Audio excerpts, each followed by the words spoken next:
to be the best in the world is to push it one step further than everyone else out there.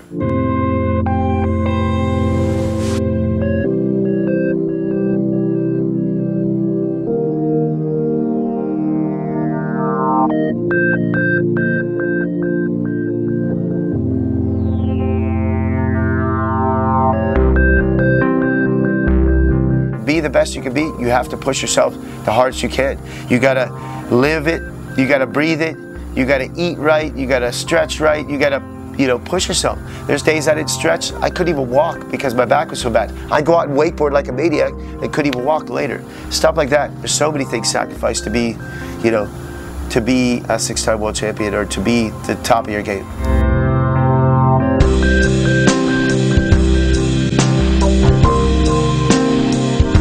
The thing about 1996 was, it was so much work and so much effort, and there's so many great riders that all had come together, and it was beating everybody at their best. And I set 2 world records, one on Saturday, one on Sunday. So it was like I rode better than anybody ever had, and to achieve that was so much effort and so much work.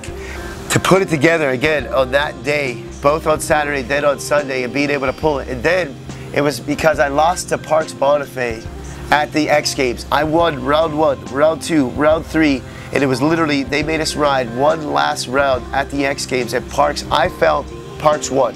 If I would have stood my pass, I would have beat him, okay? And Parks was just coming out of his shell because he was riding so amazing. I just had a few more tricks better than him. And I fell on the X Games, and so there we were in the 96 Worlds. Same scenario. Parks just stood his pass, and I was standing on the dock, and it was like the decider whether Parks was going to win Worlds or not. And I went out and I beat him on that day.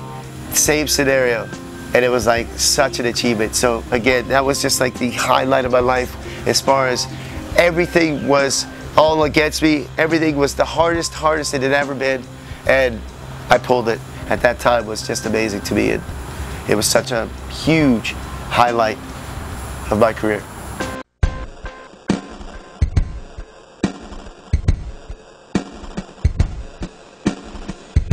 Everybody smart moved back to Orlando, or moves to Orlando, and I think that was a bad decision to move away from Orlando, as far as to make my career go kind of just step away from the limelight. I didn't stay in the limelight, so I didn't, it's hard to work with sponsors when you don't have the limelight anymore. So I just had to rely on myself. But that was the one thing that I always, after dealing with sponsors and having the hope that they make their money to pay you, that's when I realized the best person that's going to take care of myself is me. So that's why I just worked for myself and had my school and a traveling coach. And that's what I love to do. And I guess I just appreciate it because I get to take care of my own living, doing exactly what I love to do, and it's exactly what I created. Some call it luck, and I call it that I saw this path and I wanted to work for it. And I worked very hard to get here. And it's not, there's nothing that's been easy, but it's been worth it 100%. The last Pro Tour event that I competed in was in 2000. And probably the last time I competed against all the top pros and actually won an event was in 2000. And basically what got me out of the sport actually was, I guess, just a bit of frustration with working with the sponsors and people owing me money and all kinds of stuff. And there was just a lot of things that kind of went down at that time. And I never really officially retired because I never really wanted to retire. I didn't need to.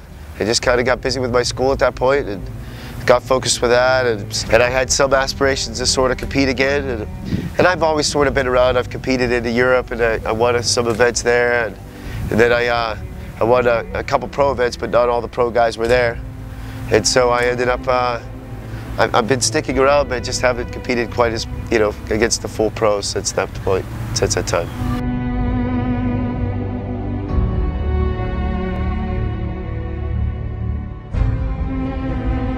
I planned to stay in it for a little bit longer, and so what I did was I sort of overextended myself and thought that the next few years were going to be to pay off my debts that I incurred. So whenever my frustration with the sponsors and them owing me money and things like that, and I just like I said, I stepped away kind of a little early, and what I did, I basically at that point, I thought I had, budgeted for the years to come, and things were a bit slow. I ended up getting myself a little bit upside down for a spell there, and I could have easily filed bankruptcy and walked away, and took the easy road out of the debt that I incurred. But the one thing that I always prided is, if I say I'm going to do something, I'm going to do it. And I told these people I'd pay them back, and that's what I did. It took me 5 years of making payments to finish paying all of that. So it was one of the things that it's kind of slowed me up, but yet I think I can hold my head proud that at least I honored what I said, that I was going to pay off all my debts and pay everybody off that lent me money. So it's something at least that I guess I stand proud and like to show to the young kids that I work with and stuff, that not everything came easy for me. Not everything has been easy, but no matter what, it's been an amazing life, and it's been it's been fun all along the way, but it wasn't always easy, I can tell you that. And so it just makes you appreciate things more. It makes you appreciate life more. Whenever, when you do have money, it makes you happy that you just appreciate it more. So I feel like if you've never been poor, you can't appreciate it enough. But, so yeah, that's been my roller coaster ride of being a pro rider.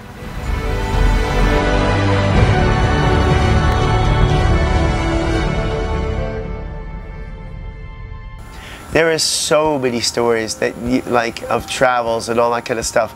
But the one thing that I would like to say, that I can say as a whole, when I've come out of this, is that when you are so much more worldly, you look at life so much different. I have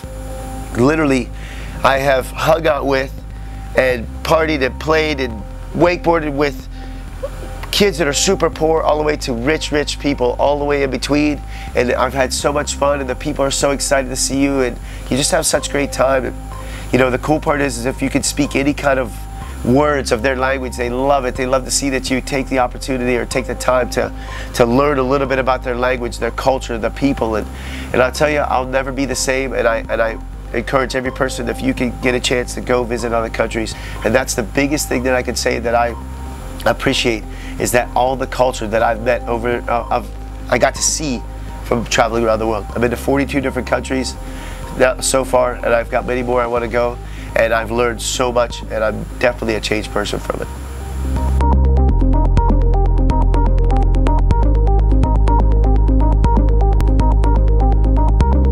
I guess they consider me a legend of the sport, but I laugh about that because, we're just doing what we love, and we've been a part of this cool sport, and which has created so much for us.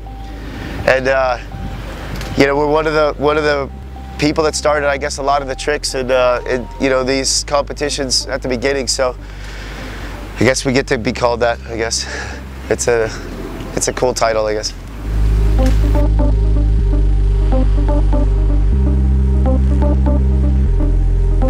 I am sure that I will do this forever. As long as I can sit in a boat and coach people, I will definitely be doing it. I love it. And then the other thing past this I would like to do is actually eventually start up a college, so I can teach teachers, coach the coaches to have a better standard of coaching. And so one of the things with this, I see the future is to expand on my school here, maybe even open up some other schools around the way. I know I can't coach everybody, that's the thing, but yet I want to put out the right people that have the right knowledge to pass on and keep passing on my knowledge.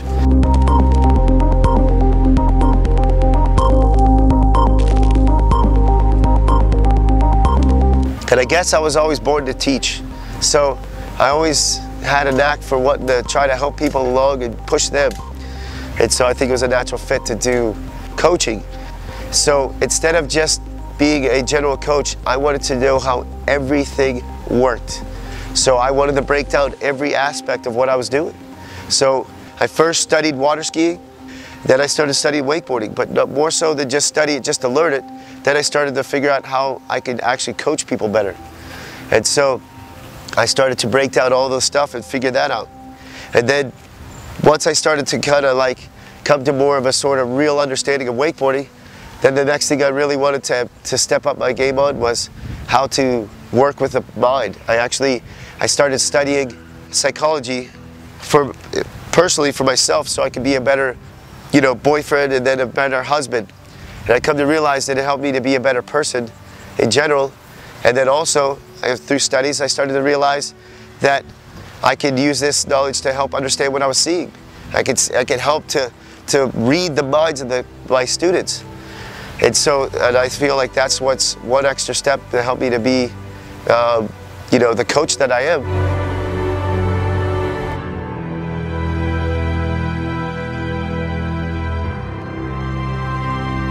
I actually understand what they're going through mentally.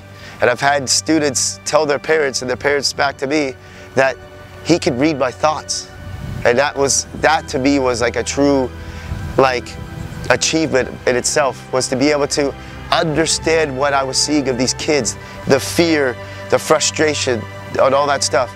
And so I feel like that has also brought me to be a better coach, because I figured out how to make it safer, make it easier, make it more fun, and yet be one of the best coaches in the world. And I love what I do.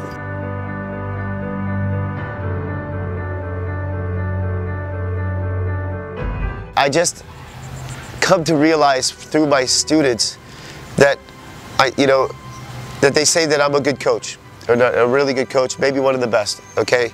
I don't like to think that, because I feel like I can only be better, and I can always be better, and there's more to learn. But I can tell you this, I have a lot of great success stories at this place, and I joke around that I perform miracles every day, because people come here and they have an idea. They say, I want to learn this, I want to learn this. And if they're in a reasonable ballpark, I know that I'm going to get them there.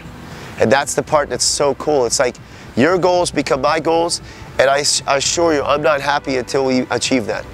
And then you see that success story where somebody, I mean, I swear to you, I've seen people that have come here, and I would have thought that they would have done the trick before, because they made it so easy.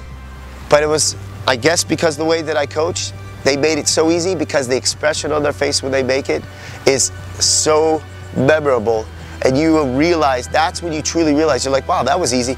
And their face says another story, because they're like, oh, I mean, you look like I just gave them $1 million, because they just made that trick that they've been trying. And I gave them the knowledge before we ever got out of the water. And then it's a way that I drive, and it's the look of things, and it's like, it's a combination of things that come together. I believe that I can achieve these miracles that I joke around. And that's, and you see that success story, you see them make it, man, and the happiness on their face is just priceless. Absolutely priceless.